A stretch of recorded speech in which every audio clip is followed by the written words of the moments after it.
Hello students, how are you? So today let's start question first.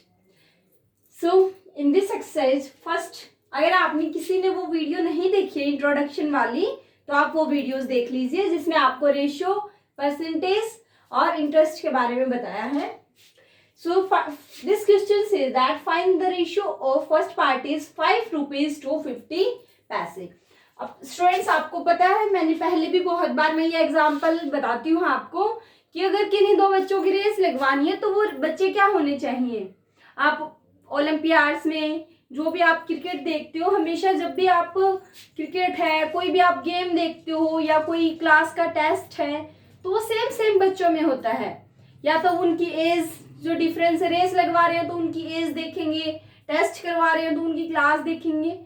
तो जो units हैं quantities की वो सेम होनी चाहिए. अब हम रेशियो निकाल रहे हैं 5 रुपीज के 50 पैसे से. अब जब रेशियो निकाले तो सेम होने चाहिए, या तो रुपीज ही हो दोनों या फिर पैसे हो दोनों. तो या तो आप रुपीज को पैसे में चेंज कर लीजिए या आप पैसे को रुपीज में. This is a your choice. So now 5 rupees is equal to 5 into 100 पैसे है ना.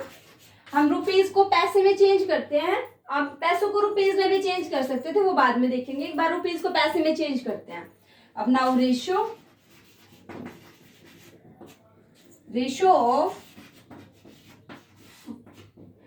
ऑफ 500 पैसे टू 50 पैसे. अब यूनिट आपकी सेम है, दोनों पैसे हैं. अब हम इनकी रेशियो देख सकते हैं कि किसमें क्या रिलेशन है. आपको पता है जो पहले होता है वो आप पहले लिखते हो और जो बाद में होता है वो नीचे. Okay, so now this 5 1 10 which is equal to 10 by 1 which is equal to 10 ratio 1. आप रेशियो को ऐसे डिवीजन में भी लिख सकते हो और सिर्फ आपको ध्यान रखना है कि जो पहले बताया वो आपका न्यूमरेटर बनना चाहिए और बाद वाला आपका डिनोमिनेटर. ओके स्टूडेंट्स, अगर हम इनको रुपीज में चेंज करते हैं फिर क्या होता है. ये 50 पैसे के रुपीज बनाओ.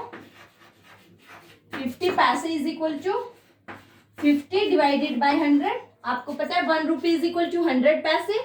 सो 1 पैसे is equal to 1 by 100 rupees. So 50 पैसे is equal to 50 by 100 which is equal to 1 by 2 rupees.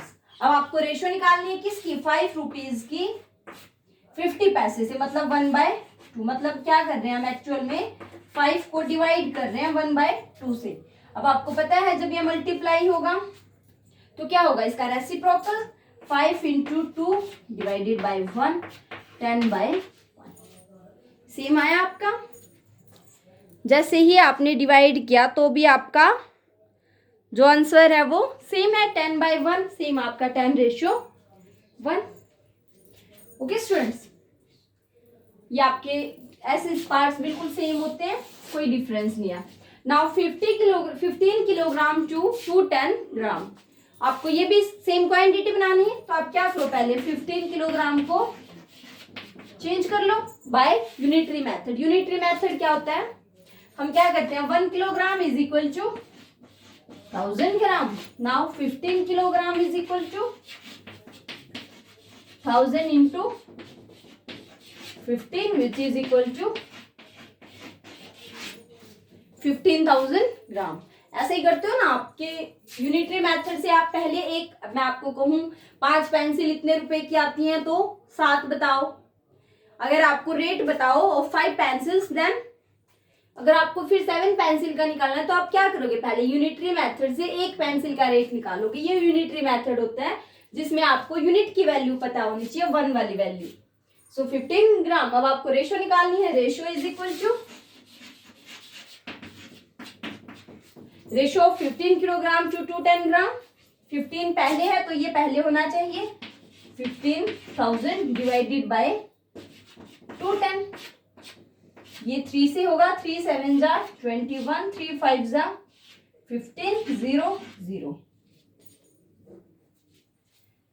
Now अब ये 7 से डिविजिबल नहीं है, सो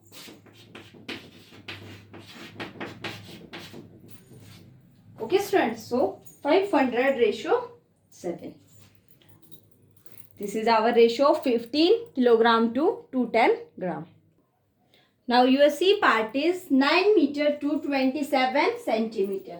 अब ये भी आपके मीटर और सेंटीमीटर डिफरेंट यूनिट्स हैं, आपको सेम यूनिट्स बनानी है, तो आप किसी एक को भी चेंज कर सकते हो सेकंड वाले यूनिट में. So 9 metre is equal to 9 into 100 centimeter, because you know 1 meter is equal to 100 centimeter and 9 meter is equal to 9 into 100 centimeter, which is equal to 900 centimeter. Now ratio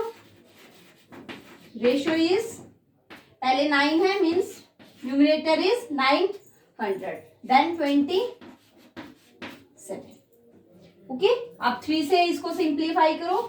3 9 is 27, 9 से कर सकते हैं. 9 3 is 27, 9 1 is 9, which is equal to 100:3. Okay students, आपको ratio निकालनी थी 9 metre की 27 centimetre से. Now last part is 30 days to 36 hours. अब आपको पता होना चाहिए यूनिट्स डिफरेंट है, तो हम क्या करेंगे, सेम बना लेंगे.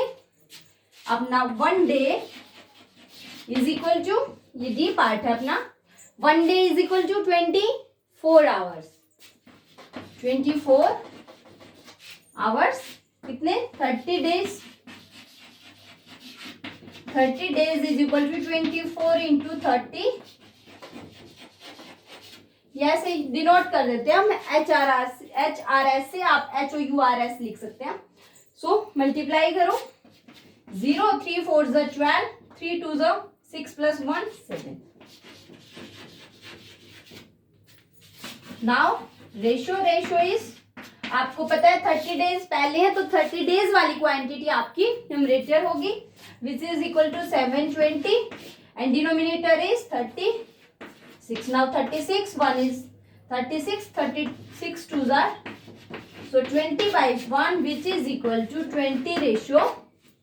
This is our answer, 20:1. So this question is completed. Now आपको सिंपल क्या निकालना था, रेशियो निकालनी थी सभी पार्ट्स की, लेकिन उसके लिए आपकी क्वांटिटी क्या होनी चाहिए, सेम. ओके स्टूडेंट्स, आप किसी एक को भी चेंज कर सकते हो, it's your choice. Now come to the next question. Now second question says that in a computer lab there are 3 computers for every 6 students. How many computer will be needed? How many computers will be needed for 24 students? ये क्या कह रहा है कि किसी computer lab में 6 students के लिए 3 कंप्यूटर हैं, तो आप बताइए 24 स्टूडेंट्स के लिए कितने कंप्यूटर चाहिए. आप सीधा सीधा भी बता सकते हो, जब 6 स्टूडेंट्स में 3 कंप्यूटर है, तो 24 पे कितने कंप्यूटर होंगे, 12. लेकिन कैसे निकाला आपने, देखो 3 पे कितने हैं, 6, मीन्स 2 स्टूडेंट्स पे 1 कंप्यूटर है, 1 कंप्यूटर है 2 स्टूडेंट्स पे. अब आपको 24 स्टूडेंट्स पे चाहिए, मीन्स आपने 12 से मल्टीप्लाई किया. This is the ratio method. आप इसको 2 तरीके से निकाल सकते हो. पहले आपने यूनिटरी मेथड से इसको सॉल्व किया होगा, लेकिन अब हम इसको रेशियो मेथड से सॉल्व करते हैं. देखो नाउ 6 कंप्यूटर, रेशियो निकालते हैं. रेशियो ऑफ, पहले क्या लिखे, स्टूडेंट्स या कंप्यूटर. हम पहले स्टूडेंट्स लिख लेते हैं. Ratio of students to computer. हम रेशियो निकालेंगे स्टूडेंट्स की कंप्यूटर के साथ. अब आप देखिए स्टूडेंट्स कितने हैं, 6 स्टूडेंट्स, और कंप्यूटर कितने हैं आपके, 3. 6/3 मीन्स 3 1 is 3, 3 2s are, मतलब 2/1, which is equal to 2:1. ये आपकी रेशियो. रेशियो क्या बताती है बच्चों, आपने इंट्रोडक्शन में भी पढ़ा होगा, ये आपको रिलेशनशिप बताती है दोनों में, कि आपकी रिलेशनशिप क्या है, उसमें क्या, दोनों में क्या रिलेशन है. अब ये दोनों में ये रिलेशन है कि ये है, जो स्टूडेंट्स हैं वो 2 हैं, लेकिन 2 स्टूडेंट्स के लिए सिर्फ 1 ही कंप्यूटर है. ये आपकी रेशियो बताती है, ये आपकी सिंपलेस्ट फॉर्म है. अब आप कितने भी मैं कहूँ कि बताइए 1000 स्टूडेंट्स के लिए कितने कंप्यूटर होंगे। अगर आपको रेशियो पता चल गई कि 2:1 है, 2 स्टूडेंट्स पे एक कंप्यूटर, तो बताइए 1000 स्टूडेंट पे, अब 2 पे 1 है तो 1000 पे कितने होंगे, 500, है ना, क्योंकि जो ये वाली क्वांटिटी है ये इसका आधा है, इसीलिए 1000 उधर 500। अब आपको क्या निकालना है, 24 पे कितने होंगे आपके। अब 2:1 है तो इसका क्या किया हमने, इसको 12 टाइम्स किया। आपको पता है इसका क्या हो जाएगा, फिर इसका भी 12 टाइम्स। ओके स्टूडेंट्स, समझ रहे हो मैं क्या कह रही हूँ, कि आपकी रिलेशनशिप बताती है कि दोनों में ऐसी क्या रेशो है, मिनिमम रेशो क्या है दोनों की, कि आप उनमें निकाल सको। इसने इसकी रेशो बताई 2:1, मतलब हम जब भी कंप्यूटर और स्टूडेंट्स की बात करेंगे तो हमारी रेशो 2:1 होनी चाहिए। सो नाउ कंप्यूटर्स 4, अब देखिए ये 2:1 है, 2/1। अब आपको ऊपर क्या चाहिए, स्टूडेंट्स, लेकिन जब आपको पता है आप ऊपर नीचे सेम नंबर से मल्टीप्लाई करते हो, तो आपको न्यूमरेटर में क्या चाहिए, स्टूडेंट्स के कंप्यूटर के साथ हम निकालते हैं रेशियो ऑफ 24 स्टूडेंट्स टू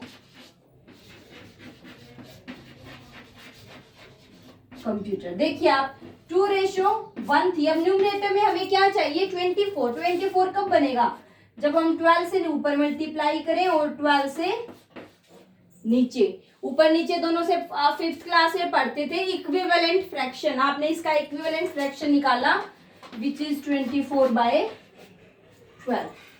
आप इसको वापस से सिंप्लीफाई कीजिए, आपका 2/1 ही आएगा। सो 24/12 means the computers for 24 students, computers will be needed for 24 students are 12।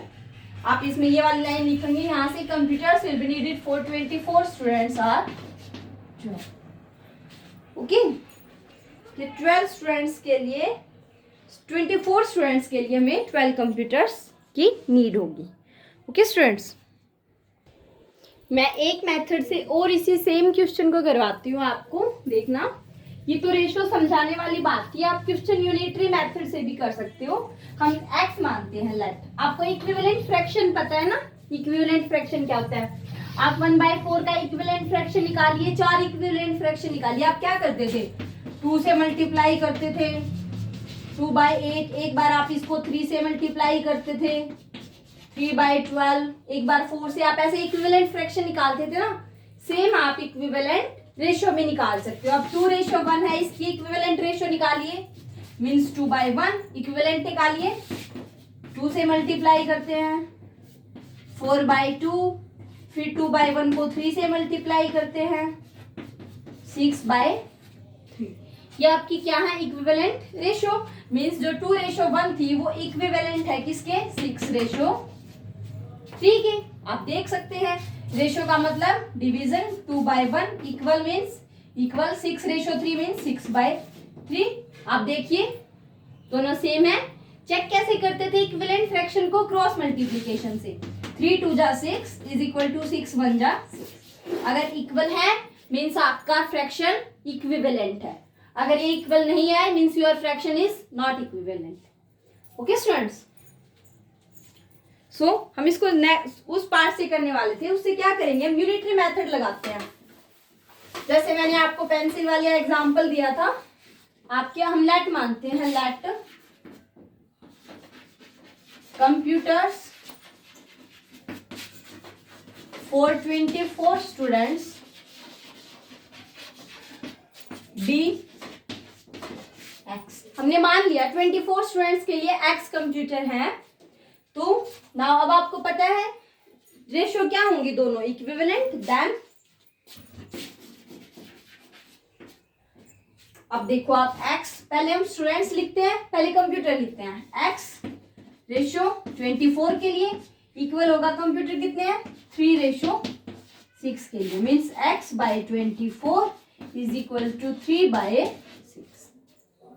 अब आपको पता है, आप क्या करो, इस 24 को उधर मल्टीप्लाई कर दो। लीनियर इक्वेशन सॉल्व करते थे ना, 3/6 ये डिवीजन में है, उधर जाके मल्टीप्लीकेशन में, which is equal to 12, x is equal to 12, मतलब computers for 24 students will be 12। आप एक और मेथड से कर सकते थे, यूनिटरी मेथड से। आपको क्या चाहिए, कंप्यूटर, तो आप कंप्यूटर इधर रखोगे और स्टूडेंट्स उधर। अब फर्स्ट लाइन में कंप्यूटर फॉर 6 स्टूडेंट्स, 6 स्टूडेंट्स के लिए 3 कंप्यूटर थे, 1 स्टूडेंट के लिए 3/6 कंप्यूटर। ऐसे निकालते हैं ना आप 1 के लिए। मैंने कहा 5 पेंसिल की जो रेट है वो 10 रुपीज है, तो आप क्या निकालोगे, पहले 1 पेंसिल की 2 रुपीज। अब आपसे कितने ही पूछ लो, 6 स्टूडेंट के लिए 3 है, जब हम ज्यादा से कम पे जाते हैं तो डिवाइड करते हैं। अब आपको कितने चाहिए, 24 स्टूडेंट्स के लिए 3/6 इंटू 24, 6 1 जा 6, 6 4 जा 24, which is equal to 12 computers. बच्चे जितने पॉसिबल मेथड से थे, जितने भी सभी मेथड से हमने ये क्वेश्चन ट्राई किया। अब आप समझ सकते हो कि आप कैसे करना, आपको रेशो क्या बताती है। यूनिटरी मेथड निकाल, रेशो की सिंपलेस्ट फॉर्म आपकी यूनिटरी को रिप्रेजेंट करती है। अगर आपका 1 आ जाता है, नहीं आता है, तब भी दोनों में वो सिंपलेस्ट रिलेशन है आपका। ओके स्टूडेंट्स, आप ऐसे यूनिटरी मेथड से भी कर सकते हो, रेशो से भी। Now come to the next question. So third question says that population of Rajasthan is 570 lakhs and population of UP is 1660 lakhs. Area of Rajasthan is 3 lakh kilometer square and area of UP is 2 lakh kilometer square. जो इसने राजस्थान और UP की population और area दोनों दिए हैं। Now first part is how many people are there per kilometre square in both this states, के 1 kilometre square में कितने पीपल रहते हैं। अब मैं आपको कहूँ, आपके पास 6 बेंचेस हैं, टोटल 6 बेंचेस हैं और क्लास में आपके 24 स्टूडेंट्स हैं, तो आप बताइए पर बेंच कितने स्टूडेंट्स बैठेंगे, बताओ। 6 बेंचेस हैं, 24 स्टूडेंट्स हैं, तो एक बेंच पे कितने स्टूडेंट बैठेंगे, 4। आपने कैसे निकाला, 24 को 6 से डिवाइड कर दिया, क्योंकि जो नंबर ऑफ स्टूडेंट्स थे वो उनको नंबर ऑफ बेंचेस से डिवाइड कर दिया, 4 आया। या आप रेशो की बात करें तो रेशो निकाली, रेशो कैसे निकाली आपने, 6/24 बेंचेस की स्टूडेंट्स के साथ, 6 1 is 6, कितनी आई 1/4, मीन्स एक बेंच पे कितने स्टूडेंट, 4 स्टूडेंट्स। ओके ठीक है बच्चों, तो ऐसे ही हमें निकालना है कि एक पीपल दे रखे हैं और आपका एरिया दे रखा है। आपको क्या निकालना है कि रेशियो निकालनी है एरिया की पीपल के साथ। सो हम रेशियो ही नहीं लिख देते हैं, या फिर पहले राजस्थान के निकालते हैं,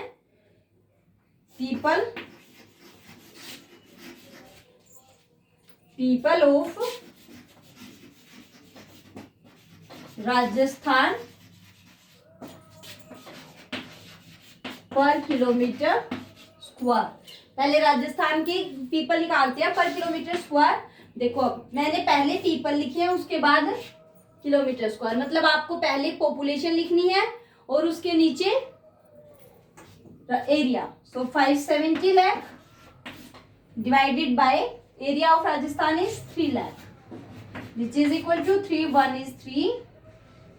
Now 3 1 is 3, 3 9s are 70, so 190 lakh. Okay students, 190 lakh आपके 1 किलोमीटर स्क्वायर में पीपल है। देखिए आप नीचे 1 है और ऊपर 190, मतलब रेशियो देखिए तो रेशियो क्या होगी, रेशियो इज इक्वल टू 19/1, मतलब 1 किलोमीटर स्क्वायर में 19 पीपल, क्योंकि पहले हमने पीपल कहा था, बाद में किलोमीटर स्क्वायर, मतलब 1 किलोमीटर स्क्वायर पे आपके 190 लाख है। ठीक है, सुनाओ अब हमें किसकी निकालनी है, यूपी की, not Rajasthan, UP, people of UP. आप यूपी की पॉपुलेशन देखिए कितनी है, 1660 divided by area of UP is 2 lakhs, so 2 1 2 2 8 is 16, 2 3 is 6, which is equal to 830 lakh। मतलब 1 किलोमीटर स्क्वायर पे 830 लाख पीपल हैं जो रहते हैं।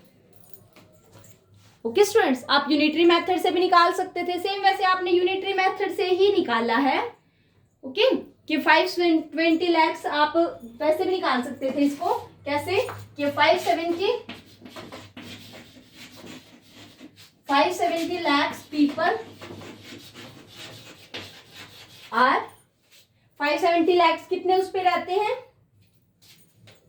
570 peoples are live on 3 lakh kilometre square. अब 1 पीपल आपने उल्टा लिख दिया क्योंकि हमें पीपल ही तो निकालने थे, पीपल पहले लिख दिया, तो आपको लिखना था एट 3 किलोमीटर पर स्क्वायर पीपल आर लिव कितने 570, और 1 लाख 1 किलोमीटर स्क्वायर पे 570/1, क्योंकि जो चीज हम निकालते हैं वो राइट हैंड साइड रखते हैं और जो दे रखी होती है वो लेफ्ट हैंड साइड। यहाँ पे इसने दे रखा है कि आपको पर किलोमीटर स्क्वायर, मतलब 1 किलोमीटर स्क्वायर पे पीपल बताओ, तो आपको 1 किलोमीटर स्क्वायर पता है, एरिया पता है, आपको क्या निकालनी है, पॉपुलेशन, पीपल्स निकालनी है।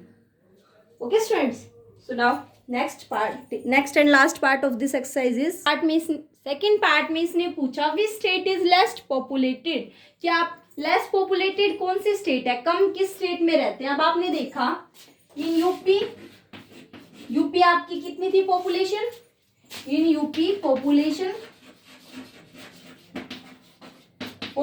इज कितनी पॉपुलेशन थी, 870 आया था, आई थिंक 830 लाख पर किलोमीटर स्क्वायर, ये आपका आंसर है। In UP 830 lakh and in Rajasthan population is 190 lakh per kilometre square. Okay students, अब आप बताइए कौन सी लेस पॉपुलेटेड है।